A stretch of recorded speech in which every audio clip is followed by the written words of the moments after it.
Hey everyone, Colin here, resident nerd, Bible scholar, and occasional therapist at the Bible Uncut and Unfiltered. Want to give a little bit of a content warning up front here for this video, because we're going to be talking about both depression and suicide, and in a real life example. Recently, I was talking to someone I knew where there was a pastor in the town that they lived in who had committed suicide, and they were talking about how saddened it had made them, how much he was loved in the community.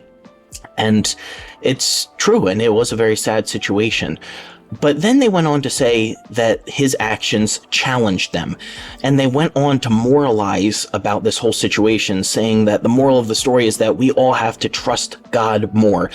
And he said, may none of us ever do something that will cause other believers to doubt or give up. May we be examples of faithful, loving servants of God. May we live abundant life in all circumstances.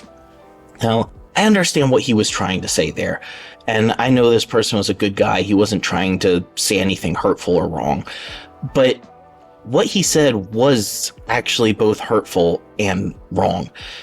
See, I have struggled as well with depression and even feeling suicidal at times in my life, and that's not usually having anything to do with a person's focus on God.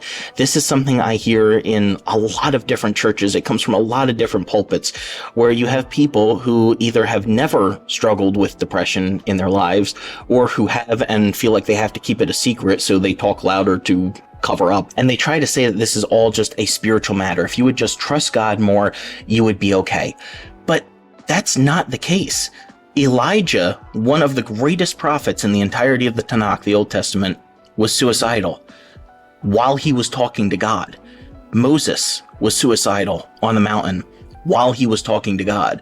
Job was suicidal while talking to God. Some even argue that Jesus was possibly suicidal in the garden. See, good Christians who have their heart in the right place can struggle through no fault or sin of their own. And I fear that by labeling suicide as merely something that can cause another Christian to stumble or give up on their faith, that severely, no matter how unintentionally, it severely trivializes their struggles, and it actually blames the person for something psychologically within themselves. If a pastor in the town had cheated on his wife, then it would be appropriate to say something like that. May we never do something that would cause others to stumble.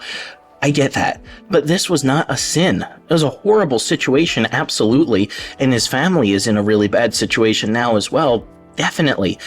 But feeling depressed or suicidal doesn't make a person sinful, and it's not an indication that they have some sin in their lives or that they are distant from God. I mean, the Bible stories that I just mentioned prove that a person can be talking to God directly and still feel that way. This is something that I would love to see changed in my lifetime for Christianity. Can we please, just one person at a time, stop saying these things to hurting people that are just hurting them even further? I know it sounds churchy, it sounds Christian, it sounds good, but all it does is make us feel better about an uncomfortable topic. And when someone else is hurting, the last thing we should be thinking about is how to make ourselves feel better. Saying something like this just generalizes the situation, and it puts a band-aid on a bullet hole, and it just covers up a conversation that needs to be happening in church. In every single church across America, I guarantee you there is somebody struggling with depression and perhaps even suicide.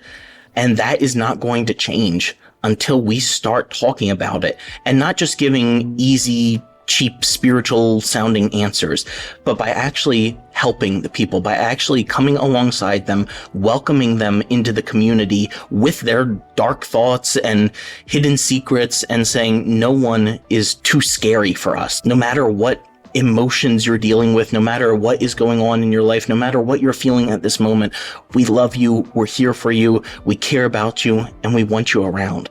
That changes lives. Love changes lives. Trying to call something sin that isn't just makes a bad situation worse.